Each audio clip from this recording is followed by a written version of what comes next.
so much for coming on today's show. We've got our guest today, Mike Downey. He's lived the tapestry of farm life from birth, facing its challenges head on. Born on a family farm, educated in agriculture, and propelled by the 2008 financial crisis, Mike ventured into alternative investments. This change allowed him not only to reclaim his time, but to realize a dream, buying his own farm. Witnessing the challenges of succession planning firsthand, Mike's mission today is to help the farming community safeguard their legacy. A farmer, consultant, and visionary. Let's dive into this compelling journey with Mike. Hey, Mike, how are you? Hey, doing great, guys. Thanks for having me on today. Absolutely. We usually just get started by having you give us your bio and specifically like how did you get into real estate? We know you were born and raised on the farm, but what really propelled you to kind of follow that avenue into real estate and then just bring us to where you are today? You bet. Yeah, your intro already said I'm from a family farm, so I sometimes that's hard to explain to some that are maybe a little bit more removed from agriculture, but it's that feeling of the farm, the way of life, the farmland, that's just in my blood. So real estate's always been there. But when I first found commercial real estate was back in the late 2000s after the 2008 financial crisis. Not that I had a large nest egg at the time, but it was enough to, get my attention to start asking questions. And that's when my whole journey started, like maybe others you've had on here, to reading books like Rich Dad, Poor Dad. And, so up to that point in my life, I just kind of done what I was expected to do, to go to get to school and get a job and invest in a 401k, uh, start a family, buy a house, all of that. So that's where we started looking into commercial real estate. My goal was always to buy a farm, but the problem with farms is they just don't cash flow real well, and the barrier of entry is pretty tough. So that's where we started getting into more single family, and then some smaller apartment buildings. And then we started discovering the passive income, just to help have some supplemental income. And, even like one of the points that in the Rich Dad, Poor Dad book, that what I thought was my safe and secure job could have been one of my most riskiest things in my life. What if I lost my job, or something happened to me, or something happened to the company? So that's where it really all began, and it's evolved from there to self-directing our IRAs into alternative real estate. To me, leaving a successful job in ag to help start my own business, and more recently for us buying our first farm. So. Now, do you run the farm, or you've got people on payroll that help you, or how do you structure that? I still call myself a wannabe farmer. My day to day is working with family farms on their transition planning, estate planning, legacy planning. But we do work and help my wife's cousin on the family farm that her family is from, where I live now. And so that works well to work back and forth on the farm that we purchased. And then we help them on their farm operation as well. And then we live on a small acreage that we get to expose our kids to agriculture and livestock and farming and all of that. So that's something that's we feel fortunate as well. Oh, absolutely. Yeah. I'd imagine as your role as an advisor, are you finding deals that way where you might come into somebody that's older and their kids don't want to take over the farm, and then you can step in and, maybe be a potential buyer for that, or no? Yeah, certainly always the cases for situations like that. I would say more so what I find myself is working with retiring farmers that maybe don't have children who farm themselves, Hmm. or don't have a successor, and helping find them other young aspiring farmers who could come in and transition and take over their operation, carry their legacy forward.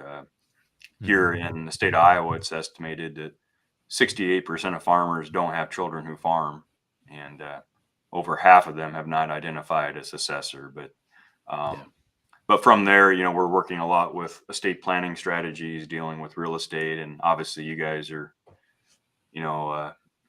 whether it's right, wrong, or indifferent, in a lot of cases, our tax laws drive some of those strategies with terms like getting a step up in basis of assets to avoid capital gain and things like that. Mm-hmm. So, I mean, you hear the story, Mike, like that, there's a certain amount of family farms that go, that basically go out of business every month. I don't know what the number is, but it's pretty astounding. Is that kind of why you stepped into this space, to sort of save the idea of the family farm and that succession? Tell us about that. Yeah, what really is driving it for us is, what's the family farm going to look like in the future? Who's going to own and operate our farmland across America? Consolidation is occurring in farming just like it is in a lot of other industries. Farmers are getting smaller, or bigger in size, but a fewer number of farms. So trying to preserve that integrity of what the family farm up to this point in time looks and feels like is what we're trying to help others. But personally speaking, the legacy hits home for me. Actually, just a couple of weeks ago, my family and I were out at the Iowa State Fair, and my farm for my family, the Downey side, was recognized as one of the 150-year Heritage Farm Awards here in Iowa. So Michael and Timothy Downey homesteaded the farm back in 1872. So I'm fifth generation. My kids would be sixth generation. So certainly that legacy part of it is something that holds a soft spot for me personally. Yeah. Yeah, I mean, I think that it's what I've been seeing out there is that there's some small farms, like super small farms, people that grow stuff and bring them to farmers markets, and then there's commercial farming, right? What are you seeing in the industry from a consolidation standpoint? I mean, I know what I've been seeing. I used to drive out to Long Island because my wife's parents are from out there into the North Fork. And within a 2-year period, there was this massive group, I think called the Soloviev group, that bought every single farm along an entire stretch. So there's some pretty massive consolidation happening in the industry. What is the fine line between responsible and irresponsible consolidation, and your take on that? And typically, what is, I mean, I know that every client is different, but kind of what are some novel ideas that you expose your clients to that they may not even be aware of? Yeah, no, great question. I could really go down several different rabbit holes with that, I think. But as far as transitioning responsibly, one thing I find is, technology and just everything occurring in day-to-day life is affecting us in agriculture too. The old days of when it came time to sell your farm or rent your farm, you just go down the road to your neighbor. Now a lot of us and our kids have grown up with the likes of Facebook Marketplace or Craigslist and things like that, where you can just go list your farm online and find a renter. But where we feel it becomes, a little bit more irresponsible is, do we really need to rent our farm to a farmer from 2 or 3 counties away? Do we really have to go that far to find a good producer? Because that farmer from 2 or 3 counties away might be a very capable and deserving producer, but they're probably not going to support our local businesses, our schools, the community. They're going to probably buy all of their crop inputs where they live locally, not where our farm is. So that's where we see the consolidation, not only with farms, but just rural America in general. So, the other part of that I, kind of struck me when you were asking your question is just, I find myself personally a little torn in the real estate business. I'm not only on the farm real estate, but also the commercial real estate. And when you look at the urban sprawl and development occurring, can we really afford to continue to lose productive land Mhm. you know, because there's another buzzword occurring in our industry over food security, and we're seeing more and more outside money come into ag and foreign buyers and so forth. And so that's another thing that, you know, from a responsibility standpoint, I think it's something that we should maybe be talking more about, you know. And again, I was torn when I was just recently part of a development down in Phoenix, you know, and just the growth in that whole market in that valley is just remarkable. But I also see a lot of farmland that's being used that's, you know, getting eaten up because of urban sprawl and development. So, Yeah. That's probably some of the most prime farmland available, right?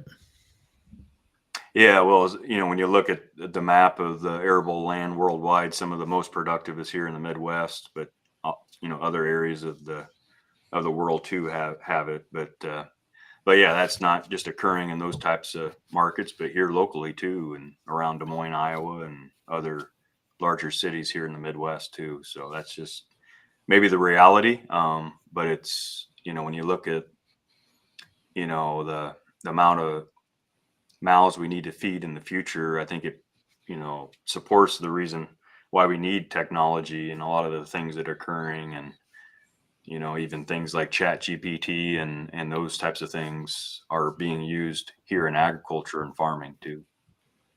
Yeah. Yeah. The more the prices on food go up, the more I want to have a nice little victory garden myself.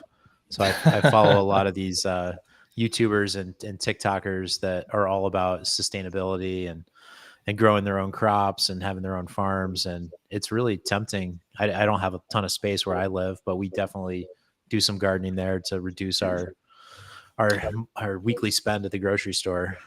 Yeah. And yeah, that's the other thing that I thought of, Matt, when you were asking your question too, is it's another trend that, you know, I'm hearing more and more questions about regenerative farming practices, sustainability, organic farming. I think we're going to continue to see a movement of more of the farm to table, Mhm. Mhm. as we, you know, more consumers wanting to know where their food's coming from. And so, you know, as a general rule, I work day to day with larger farm operations, more commercial size, but I think we're going to see more and more smaller farms that are specialized and have niches. And so that's another part of this as well. Yeah. So get into the real estate side of things. Where are you trying to go? Where are you at now? I know we're in a mastermind together that focuses on raising capital for larger deals. Are you structuring any larger deals right now, or are you just getting your feet wet?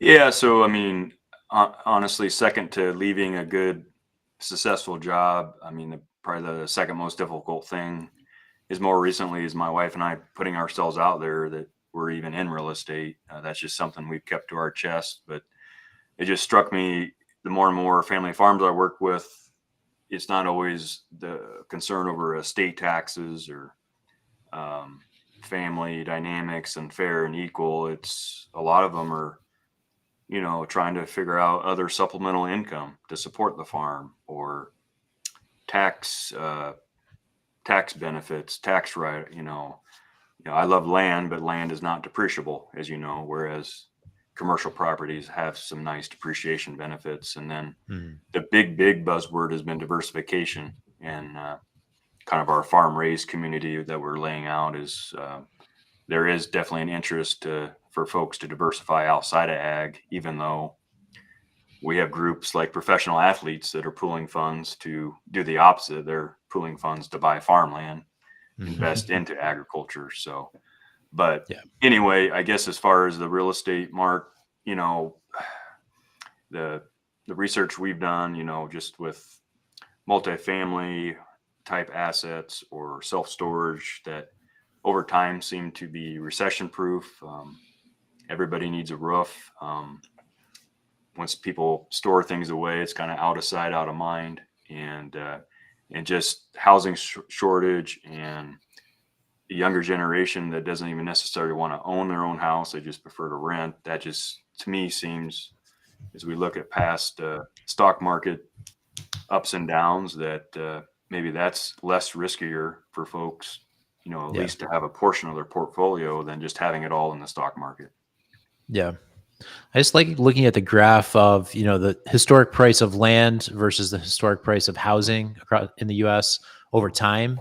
And you see that, the graph starts out and they're like this. And as time goes on, they spread, meaning that, your residential real estate has increased in value a lot more than land has. So my thought has always been that I should be wanting to buy more land.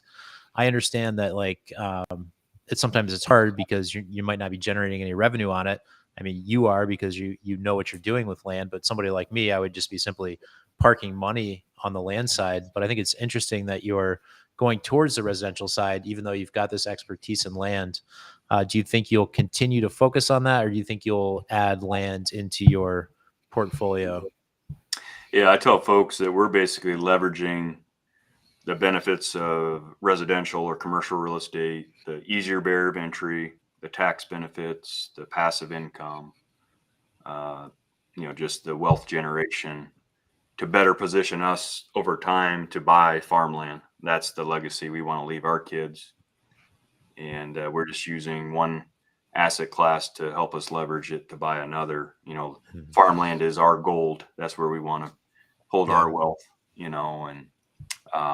but yeah, just to, starting off having a slush account over here to our first farm fund, if you will, to save up just didn't make sense because, to buy a farm and have it even cash flow on its own, you probably need well over half of the purchase in the form of a down payment. And then it just breaks even. So so that's kind of what we're personally doing.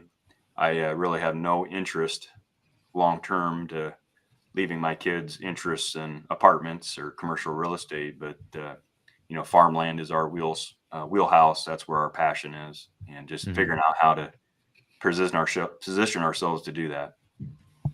How are the bigger players making it possible? Are they getting some kind of government kickback or subsidy to allow them to gobble up all this land and to make it profitable? Or is it just economies of scale? Yeah, I mean, that's a good question. I mean, I've learned that there's a much larger bubble than Iowa in agriculture, out there. And there's a huge amounts of money. We're seeing more outside groups come into agriculture that are pooling funds together, institutional. We've all heard and read reports of even foreign ownership. Mm-hmm. But yeah, I mean, I think the folks buying land, it's for different reasons, whether it's to diversify their portfolio, to secure some of it longer term, because they know that they're not making any more of it. Or for a lot of the farms I work with, that's what they rely on, day to day for their living, so, but yeah, but to buy farmland at a 2 to 3% return, that's kind of difficult for a lot of people to do, especially with what has happened with land prices just the last 5-10 years. Yeah. That's a good point. So Mike, let me ask you this. So it kind of sounds like, I'm a little bit slow on the take here. So you're kind of in a couple different channels, right? So you work with families that own farms and how to diversify, and the source of that diversification is commercial real estate, right? Yeah. So yeah, as a general rule, farmers are not well diversified. Mm-hmm. They invest everything into the farm, or they might have a little investment account with their financial advisor in town. So, I mean, this all really, I should back up, happened for me when I was asked to talk to a group of farmers about the subject, should farmers invest off the farm? Mm-hmm. And I wasn't ruling out that I was going to get booed out of that room. But I was really surprised how much that resonated with the farmers and just even ag professionals like myself out there, but they don't take the time to go meet real estate operators or to join mastermind mentorship groups where I meet people like Mark. They don't take the time to do that. So if they can find somebody that they can trust to help them guide them to do that and find those different opportunities, and that's where I've seen a lot of interest to do that and actually invest outside of agriculture, because as you know, you go ask a lot of your local financial advisors about doing that or self-directing IRA. A lot of them don't have the resources, the expertise, or even the infrastructure to be set up to even help their clients do that if they're asked. Yeah, I mean, that's the one thing is like most people, they ask their financial advisor, "Hey, I want to diversify in real estate," and they're like, "Oh, well, here's 5 real estate investment trust stocks that you can invest in." I'm like, "Dude, that's not investing in real estate." So yeah, so true that people just don't know what they don't know. And the one thing too is that, I had a girlfriend when I went to high school, and her father was a farmer. She's actually taking over her farm, or has actually taken it over. And farmers are really, I mean, typically really smart people, very sophisticated, very well educated. Her father went to Corning and Johnson and Wales University. Read the Wall Street Journal every day, mostly looking at commodities and stuff like that. But this guy was, buying insurance contracts on on soybeans and corn and that sort of thing. And I mean, some really sophisticated stuff there. So they get so focused on that thing. And I think that you can add a lot of value in terms of like bringing a fresh perspective. So when you were standing at the front of that room, you said some of them were surprised. Like, tell us a little bit more about that in terms of, was that like kind of like your aha moment that like, hey, this is an underserved audience that I can better serve in my community? Absolutely. That was the aha moment to kind of push me over the ledge of what I think I knew was there as a need that wasn't being fulfilled.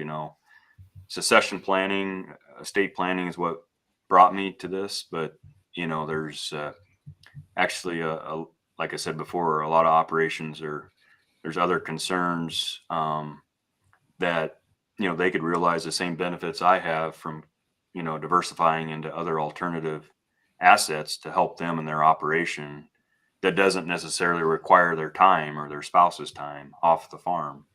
And so, yeah, I think it is being underserved, but it's just, again, where do they go to get that information, or they're not aware that those are options are even available. Even myself, when I first heard terms like syndications, I thought, well, that's just something for, the ultra wealthy or institutional groups that do syndications together. Well, really, as you guys know, all of us can do that if we pool our own funds together and realize the same benefits and the economies of scales that those ultra wealthy are.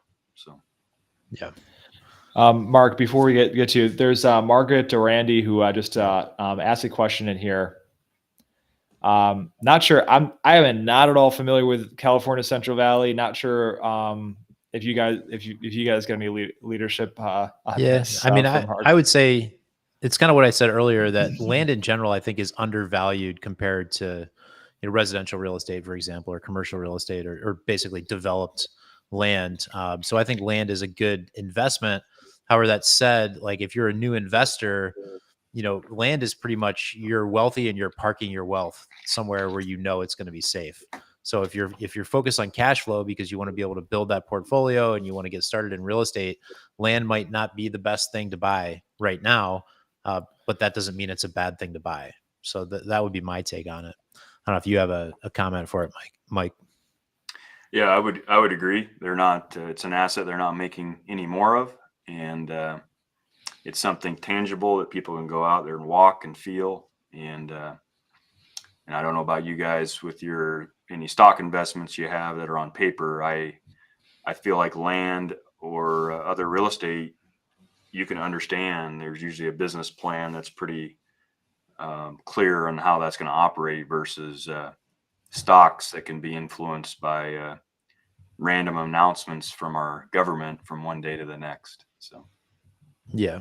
And, is there wetlands in the land? So and there's some due diligence that you're going to have to do. It's not just like all land is great and it's going to go up in value. So obviously you have to know what you're buying and know why you're buying it. But I think that's the same due diligence that you would do on any real estate investment. Yeah, kind of piggyback off that. Yeah. So talking about Margaret. Yeah. I mean, in terms of the due diligence, like I think that, I've looked at land that will never appreciate because it's got so much wetlands, DEC regulated wetlands, which is a big thing in New York State. And so, you got land you can't do anything with besides maybe hunt ducks on. So doing that due diligence in terms of, what's the zoning? Is there development rights that have been sold away to the town, for instance? So I think you got to do your due diligence and knowing what you can and can't do with it. And I think that you'll know if you have something that might be able to appreciate over time. Yeah. Yeah. And things like egress come into play, what's happening around it, can you get utilities into it? So there's a lot of factors that go into evaluating land. So we got another comment here.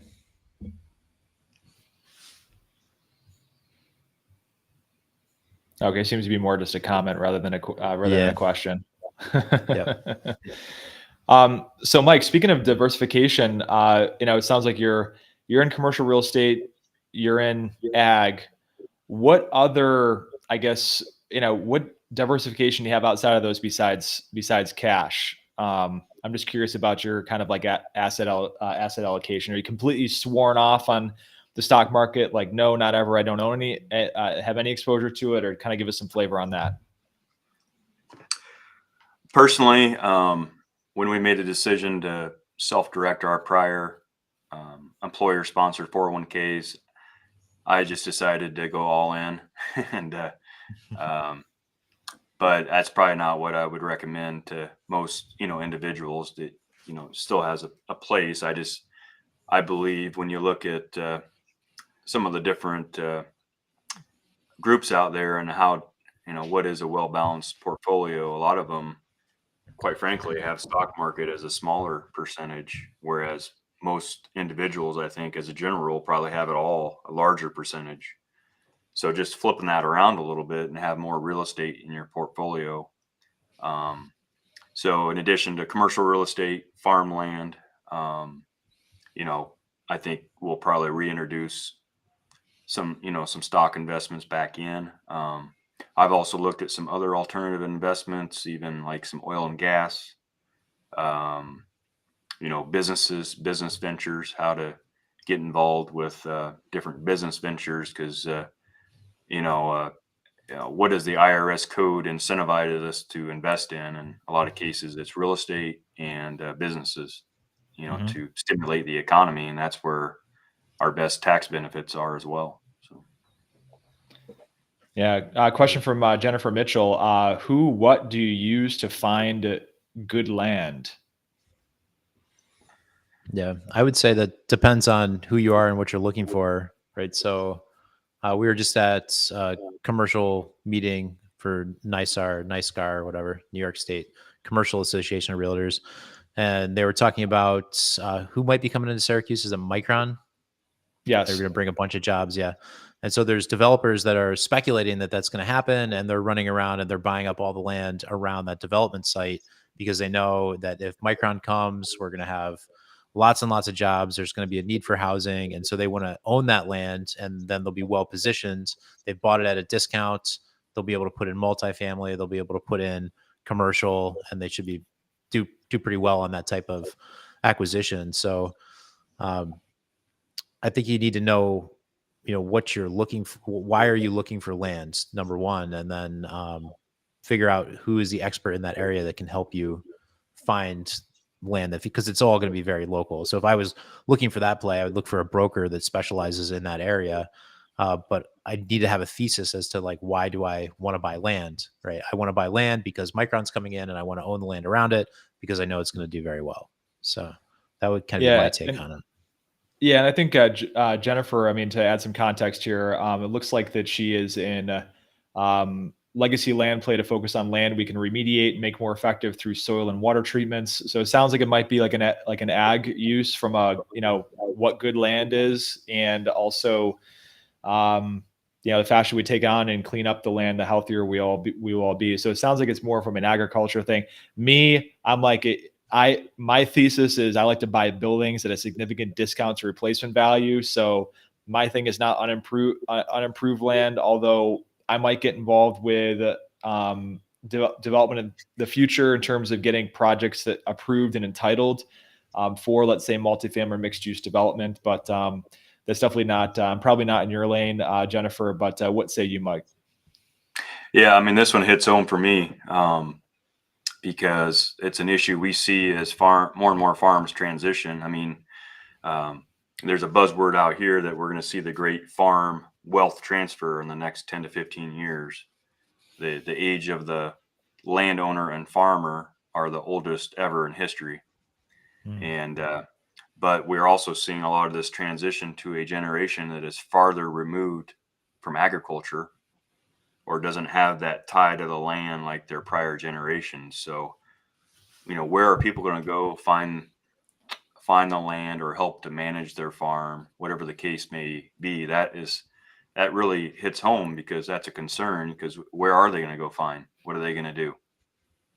They're going to Google it on their phone or computer, and then what are they going to find? And I've done that. And that, unless we educate those otherwise, what they find by when they do that, they might just think that that's the way you go about to rent your farm, or that's how you go find land. You jump on this virtual land auction. So someone from California can be bidding on a farm here in Iowa, all virtually. And if we don't tell them otherwise, that there's other options, they may just think that that's the way you go about to do it, because that's, they grew up those types of technologies. But the concern I have with that is that doesn't always complement the long-term goal of a farm transition, or to Jennifer's point on, how do we clean up the land and preserve it and be good stewards of it, because some of these models out there on how farms are being sold or leased doesn't always complement the long-term sustainability of that farm and caring for the land. And when we have a really highly competitive auction market or rental market, that doesn't always complement those long-term wishes that a lot of farms have and landowners. Yeah. How would you go about finding, say you were interested in buying somebody's farm, they're getting late in their career, their kids don't want it. How are you going to find that person that's looking to sell? Yeah. So, I really get this from one of our founders, Glenn, who farmed himself, but, draw a circle, a 10-mile radius circle around where your farm is located. And do you truly know every farmer and landowner in that circle?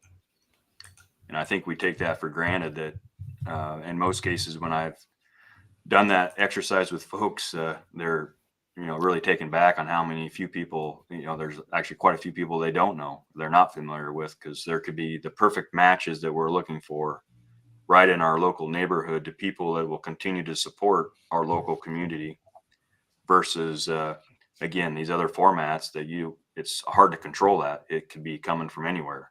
And so, that's easy to say, Mark, but, how do you take it to the next step and actually go do that? And that's where I always look, who are working with the farmers and landowners, who are their circles of influence, whether it's the legal advisors or ag lenders, the crop insurance specialists, the retail and the co-ops, the ones that are selling them their products needed to raise the crop. All of these folks, reach out to them and get to know, who those players are in your local neighborhood.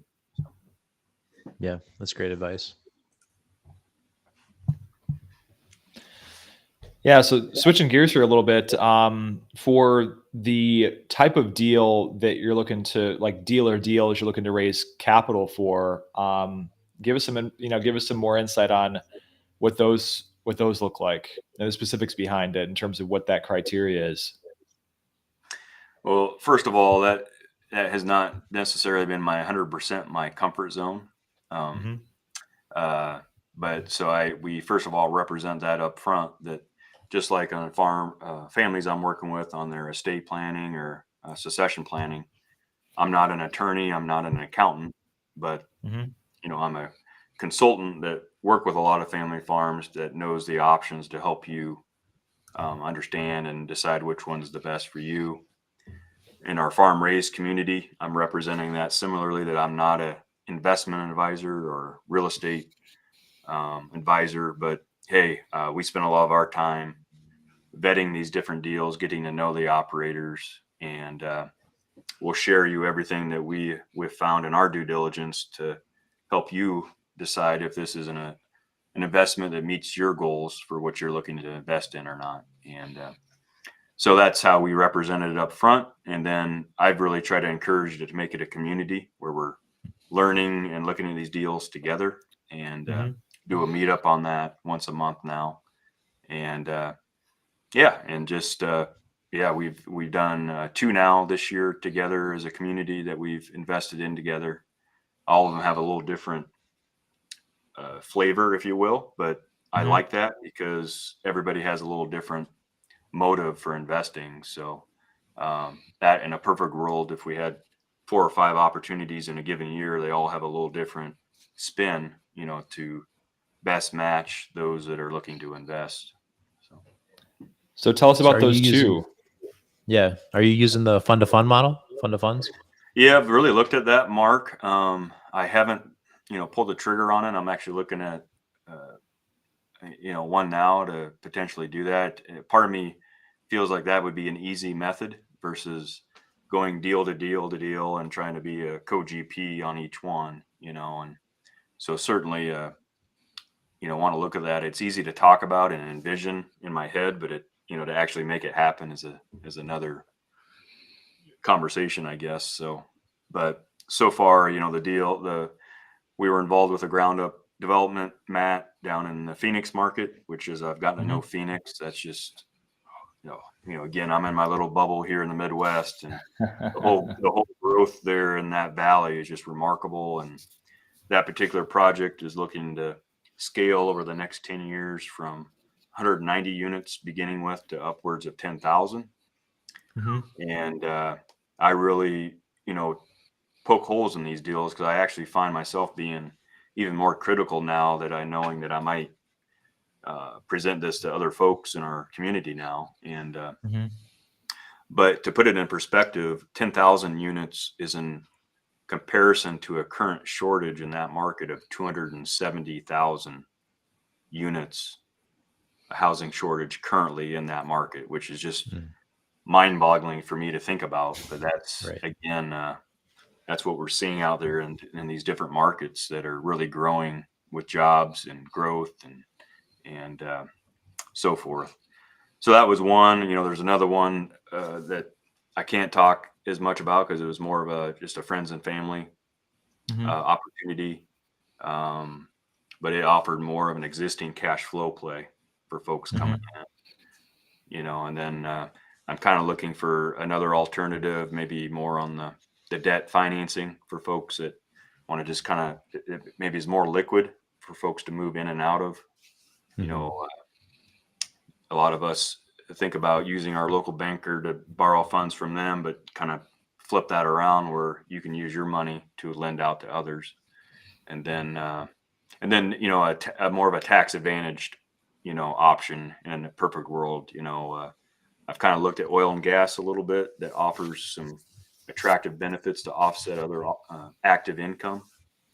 But, I'm getting my arms around that because if you get in the wrong investment there, that can get you in trouble in a hurry as well. Yeah. So what are you doing to find and vet your operators?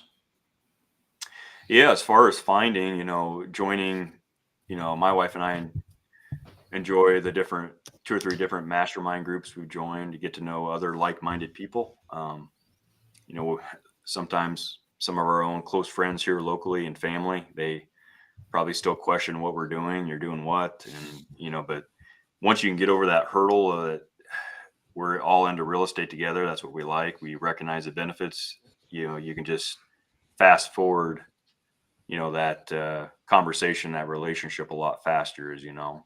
And so that's the first hurdle that I've found, and then to partner up with people that and trust and that have everybody's mutual benefits in mind. And quite frankly, instead of going at it alone, which is how we started ourselves, one of my biggest regrets is, if I could do it over again, is just partnering up with others to begin with. Yeah. Get more eyes and ears on these different opportunities to look at them and vet them and poke holes in them together. So. Looks like we got another question over here. Oh, from Margaret. Do you think family farms are being? Oh, we touched on this one. Yeah, I think we touched on this, but I mean, I didn't, Mike. I don't know if you have any stats associated with that, because I mean, I can only speak anecdotally. So yeah, and I'm glad Margaret brought that up, because you mentioned it earlier, and I meant to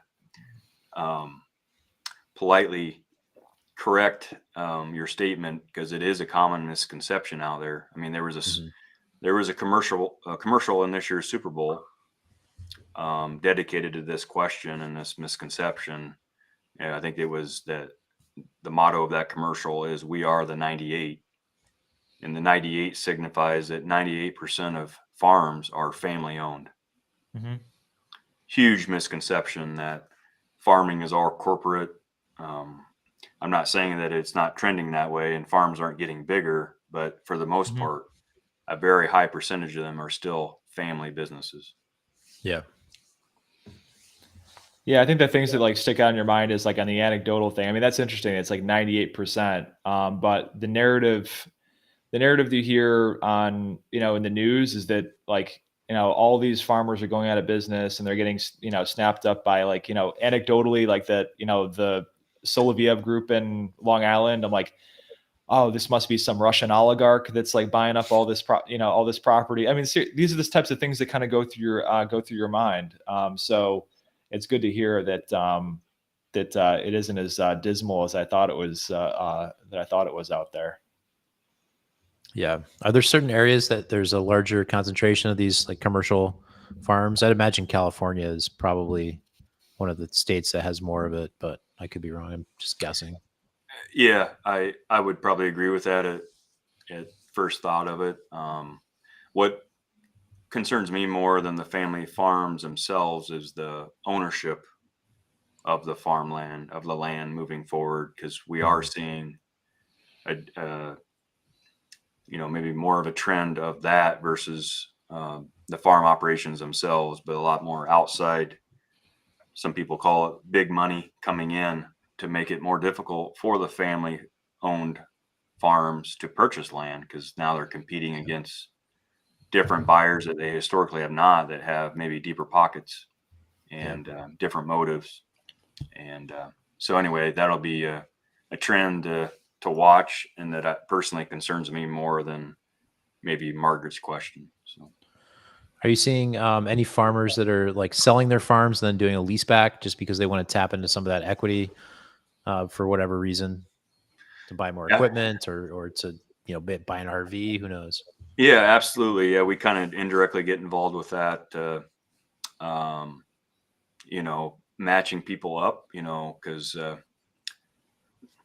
where it's not as fun is an operation needs to sell a farm because of financial reasons.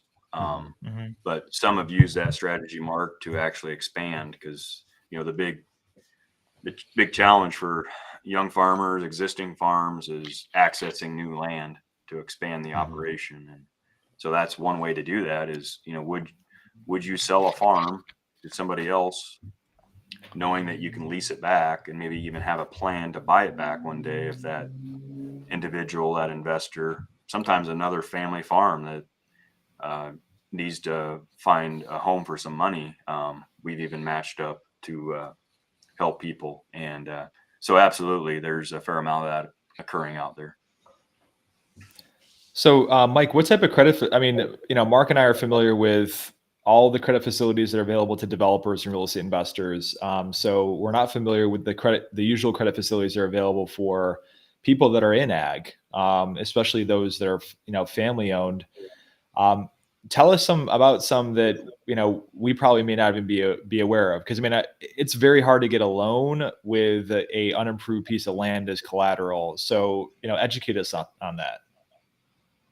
Sure. Yeah. I mean, the traditional sources of financing are, either our small community banks that a lot of them have agricultural backgrounds and stories of their own. There's also the more of like the farm credit system that a lot of people are familiar with. The farm credit system, that's another very common source, and they sometimes are able to be a little bit more competitive because of some subsidies they realize from the federal government. And then there's also beginning farmer programs out there that actually my wife and I've used personally to buy our farm, that allow a lot more attractive terms and rates to help people, get into land. There's one that's designed as a down payment loan program, because that's a big hurdle for folks, is just to get the down payment to buy a farm. A lot of the banks require a minimum of 35% down payment. And so they're able to help folks come up with that under a lot better, more favorable terms. So I'm not sure I know there's other programs in the commercial arena that are, similar that are federally subsidized, but maybe not so much geared toward helping young people or, family farms, like the ones that I've referenced. Did you find your product at a community bank? And what are the interest rates looking like, today for that type of purchase? Yeah. So the beginning farmer program that we use that I reference is through the USDA. Okay. That finances up to 50% of the purchase. And then the other 50% comes from traditional financing, community bank, farm credit, or can be carried by the seller on seller financing. So you could do 100% finance, basically. And that seller financing using that USDA loan is something that we've used a lot in family farm planning within families to transition some farms. Yeah. But yeah, as far as interest rates to give you a flavor, when we bought our farm a couple of years ago, traditional rates, we locked in at around 4%, 30-year term. And today that would probably be closer to 8%. Yeah. So it's similar to what we're seeing in the residential rate. Correct. Yeah. Now, Yeah. you can get. Crazy. It's crazy to think that land values have almost doubled and interest rates have also doubled. Right. And it's really hard to get your arms around, but that really definitely changes the numbers when you do that on a napkin when you're using those types of interest rates. So. And when you go to the USDA and you go to your local credit union, you said you can get 100% financing that way. What are they looking for as far as like business plan from the operator going into that in order to underwrite it? Yeah, to know that you're the right person. Yeah, USDA in particular, and I would say even more banks are trending this way, are calling themselves cash flow lenders. Not so much balance sheet lenders, but now, where's your cash flow to support this? And so yeah, you got to be able to show them and support that you have the cash flow, whether it's from your farm operation or from off the farm, W-2, wherever, to support that loan payment. Because with 100% financing, as you can imagine, the income from the farm itself, very rarely is enough to service that debt. Are they giving you credit for that income that you will be generating off the farmland that you're purchasing, or is it strictly off your income that you can already show? Yeah, absolutely. They'll give you credit from the farm itself too. In a perfect world, quite frankly, I think that program was designed where the income from the farm would cover that, but it's just, we don't necessarily live in a perfect world right now. So. Are there standards and guidelines that they're going by where you say, hey, I'm buying 100 acres, and then they're going to say, okay, well, this is how much we think you're going to generate off of it? Or they trusting you as the operator to say, hey, I'm going to have pigs and goats and cows, and this is how much money I'm going to make? Or is it like, no, we're going to give you this much money per acre? Yeah, I mean, they go pretty deep. You have to put together a cash flow budget, with projections on income and the crop inputs, and actually show them what your cash flow is and what you're going to net and what that looks like compared to the debt service. And, then the income comes in and you have to roll it right again for the following year's crop to finance that. So. And somebody with no track record, is that they're not even eligible to get this type of loan? So I believe that program, it requires a minimum of 2, maybe 3 years of farming experience, farm background. How many acres do you have to have farmed to be considered experienced? You could have like a small 1-2 acre farm and then You're like, all right, I want to buy 100 acres, or I think, that is a broad definition from yeah. taking ag classes at college to growing up on a farm to Mhm. working on your farm. So it's a pretty broad definition, is my understanding. So Okay. Yeah, So if Mark's trying somebody to see really if wanted to if get his into it. victory garden qualifies. Yeah. Oh, that's right. I got 2 years in my victory garden. 5 square feet. Mhm. And we got another comment. Institutional investors are investing in operating farms and farmland. Do you know what the capital stack looks like within the operation? How much equity does the existing business retain?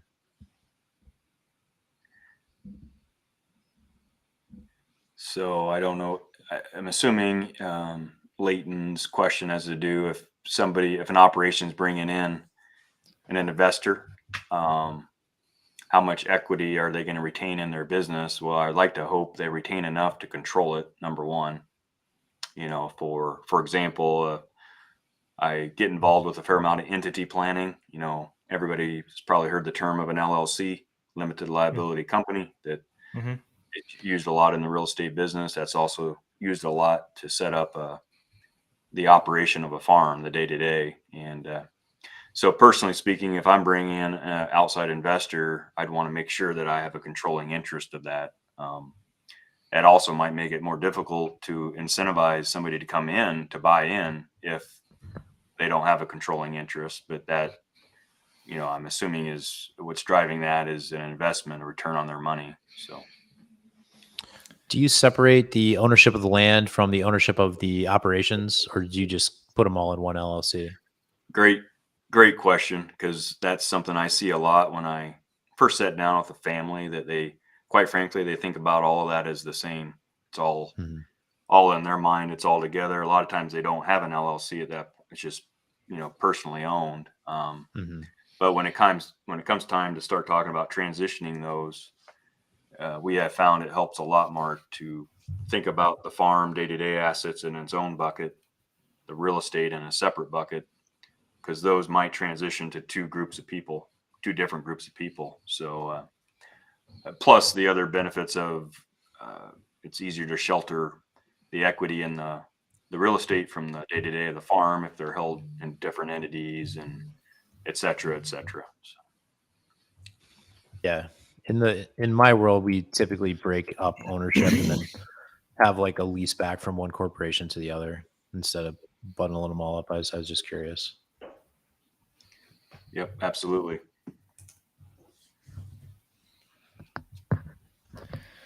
So we've got about 5 minutes left until the top of the hour here. So Mike, I wanted to ask you, kind of in the next step you're talking about is on the real estate side of things, something more on the credit side of things from a lending perspective to generate income. In terms of where your appetite is, and also where your potential investment partner's appetite may, what does that look like? Something that's real estate backed? Just kind of give me some more flavor on that. Yeah, the one potential operator that I was just talking to yesterday, it was our first call to partner with. The other thing I like about this, Mark, is these different groups and partnerships is you don't have to be the expert in everything. Is you can Mhm. team up with others that might be their lane they're operating in, is controlling this debt fund.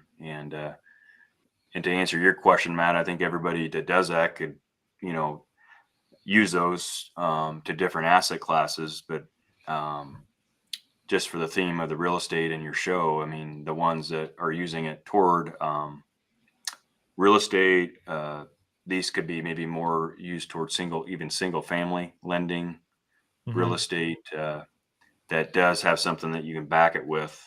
Worst case scenario, if there's a default, that you actually own something, no Mhm. different than a bank. Those are the ones that seem to make sense for me anyway. Yeah. Follow up to that. You mentioned, something that has liquidity. Did you mean that something that has like straight up just cash flow, like a credit facility, being on like sort of the bank's end of it, or do you mean something that has a flexible like redemption type of period from, in terms of liquidity, being able to redeem it quickly if you needed to? Yeah, I would think something you can redeem, but sometimes certain real estate assets are 100% liquid, but hopefully something that has some marketability, that if worst case scenario you had to turn it liquid. So yeah, certainly investing in physical assets like that versus, I think there's a fair amount of lending, and you guys might know this more than me, that is occurring out there on paper, and that, personally speaking, I'm not quite as comfortable with. Could be an opportunity if it's done right and structured, like a lot of deals. I just don't have that personal comfort level at this time anyway. Yep. So on the flexibility of the redemption, what's kind of driving that? Like, because I know sometimes, believe me, in this business, when in the business of capital raising and that sort of thing, the tail wags the dog sometimes, and it's like, what are the needs or wants of your investor? So why did that come up as being an important thing in terms of that, liquidity? Well, what I liked about it is, all of these different investments might have different exit points timing wise, which nobody knows till, sometimes the market presents those opportunities and nobody has a crystal ball. But I like the idea that there's always an option for an investor, if they want to have their funds, and in a perfect world, is there this debt option that is a little bit more liquid and shorter term that could be used to generate income. But then another opportunity comes that's maybe a little longer term strategy, but might have a better longer term wealth generation equity play, that they can easily kind of move those funds in between investments. So Okay, gotcha. yeah, so like I said, cool. it's a lot easier for me to say that and envision it in my head, but to make it happen, and that's why I've joined groups like the one I'm in with Mark, where there are folks in that group that are doing that I'm trying to learn from and even partner with them instead of recreating the wheel. Hey, is there a way for me to sort of piggyback off of your system? Yeah. Well, Mark, you want to take us out? Yeah, we're at the top of the hour. I don't know if Mike, if you want to give the audience a way to contact you. Yeah, for those out there, listening, where this has resonated, or you're involved in the agricultural community, follow me on LinkedIn. I do a monthly meetup, 2 of them actually, on the first Friday of the month. One is called Farm Talk Friday. That's more on farm transitions, strategies for entering, expanding, exiting the business. Then right after that, we do one on more of the passive investing. And if you're looking to learn more about alternative options for investing or diversifying. So you can find both of those on my LinkedIn page. And otherwise, the new website is farmraisedcapital.com. Nice. I love that website name. That's great. farmraisedcapital.com. Sweet. Well, thanks everybody for joining us on this Thursday's episode, and we will see you next Thursday. All right. Peace, everyone.